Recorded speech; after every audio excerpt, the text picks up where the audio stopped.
Court পতিতাবৃত্তিকে পেশার মর্যাদা দেওয়ার পর আসানসোলে কুলটি থানা অন্তর্গত নিয়ামতপুর ফাঁড়ির অধীনে চবগা ও দিশা যৌনপল্লীতে মিষ্টি বিতরণ। যৌনকর্মীরা সেলিব্রেট করার পাশাপাশি সুপ্রিম কোর্টের রায়কে স্বাগত জানিয়েছেন। সুপ্রিম কোর্ট আজ একটি রায় দেন, যৌন পেশাকে অন্য যে কোনো পেশার মতো বৈধ বলে ঘোষণা করেছে। পাশাপাশি এই বিষয়ে রাজ্য এবং কেন্দ্রীয় সরকারের পাশাপাশি পুলিশকে বেশ কয়েকটি নির্দেশিকা জারি করেছে। সুপ্রিম কোর্টের এই রায়ের পর যৌনকর্মীদের মধ্যে ব্যাপক উৎসাহ উদ্দীপনা। এই সিদ্ধান্তের পরে আসানসোলের কুলটি থানা অন্তর্গত নিয়ামতপুর ফাঁড়ির অন্তর্গত দিশা ও চবগা অবস্থিত যৌনপল্লীতে মিষ্টি বিতরণ করা হয়, যা বাংলার অন্যতম বৃহত্তম যৌনপল্লী। সুপ্রিম কোর্টের সিদ্ধান্তের পর এখানকার যৌনকর্মীরা একে অপরকে মিষ্টি খাইয়ে আনন্দ উদযাপন করেছেন এবং সুপ্রিম কোর্টকে ধন্যবাদও জানিয়েছেন। তারা বলেছেন যে তারা এবং তাদের গ্রাহকদের প্রায়ই পুলিশ দ্বারা হেনস্থা করা হচ্ছিল, তবে এখন এই সিদ্ধান্তের পরে তারা অন্যান্য পেশাদারকে মতো সম্মানের সাথে তাদের পেশা চালাতে পারবে। আপনারা দেখছেন Asansol news.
Right, very not happy in this place, but I hope that you allow the customers to come, because there's a lot of problem with all the people over here, and there should not be any raids or anything going on, sir.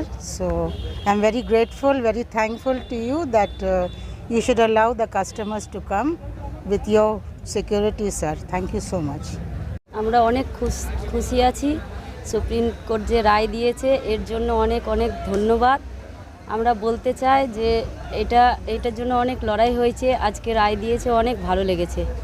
আমাদের জন্য লড়েছে ওনারা, খুবই ভালো কাজ করেছে। এর ফলে আমরা চাইছি এটা ভালো করে চলুক, পুলিশ যাতে না অত্যাচার করে। পুলিশ এত অত্যাচার করছিল, যখন কোভিড এসেছিল তখন পুলিশ কাস্টমার তুলে নিচ্ছিল, এটা কিন্তু খুব খারাপ হচ্ছে। এখনও তুলে নিচ্ছে, সেরকমভাবে কেউ কাজ করতে পারছে না। আমরা চাইছি এটা ভালোভাবে হোক, পুলিশ যাতে অত্যাচার না করে। সুপ্রিম কোর্ট রায় দিয়েছে, আমার খুব ভালো হয়েছে। এইবার পুলিশের অত্যাচার যদি কম হয় তো খুব ভালো হবে। আমি বহুত বহুত ধন্যবাদ করছি সুপ্রিম কোর্টকে। এছাড়া আর আমার কিছু বলবার নেই। আমার নাম মর্জিনা শেখ, আমি জনকর্মীর এইখানে দুর্বারের প্রেসিডেন্ট। প্রথমে ধন্যবাদ জানাই আমরা আমাদের যৌনকর্মী পুরো সমাজের মানুষকে, যে মহামান্য আদালত সুপ্রিম কোর্ট স্বেচ্ছায় দেহ ব্যবসার বৈধ যৌনকর্মীদের উপর একটা রায় দিয়েছে, যে 5টা কাজের মতন এই যৌনপেশাও একটা কাজ। মূলত যৌনপেশাও কোনো অন্যায় কাজ না। আজকে মহামান্য আদালত ডিভিশন বেঞ্চে রায় দিয়েছে যে যৌনপেশাও একটা কাজ।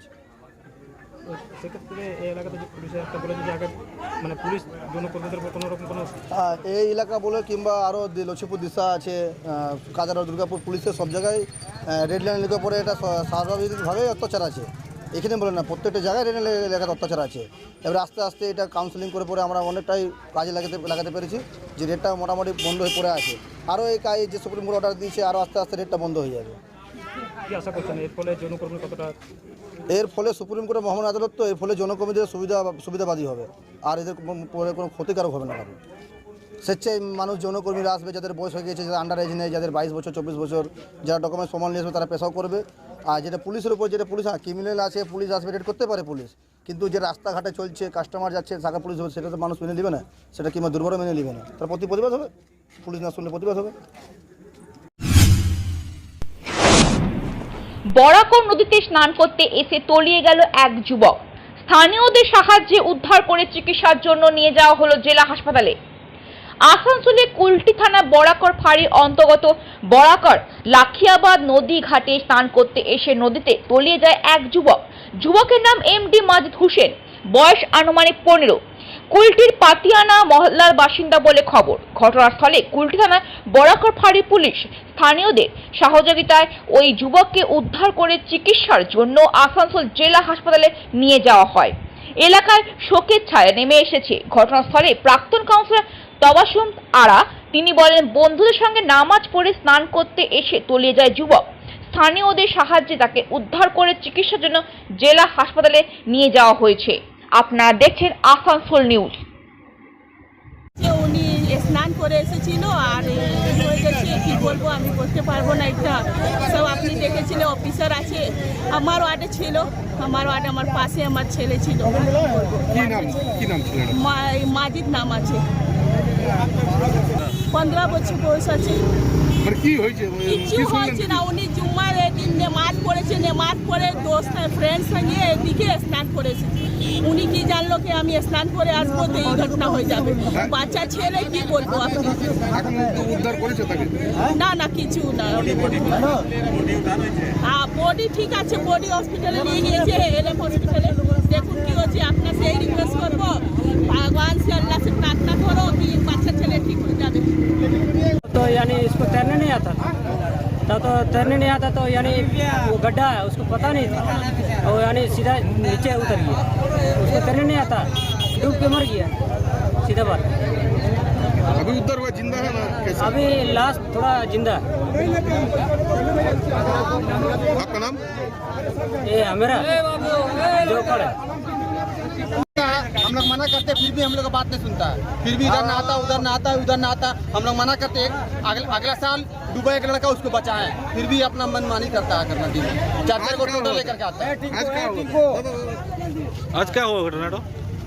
आज का हम लोग तो घर पे थे, हम लोग आए तो मालूम चला एक लड़का डूब गया। लाल भाई था, लाल भाई बोला कि वहाँ डूबा, तो हम लोग 5-6 लड़का मिल करके खोज करके डाले उसको।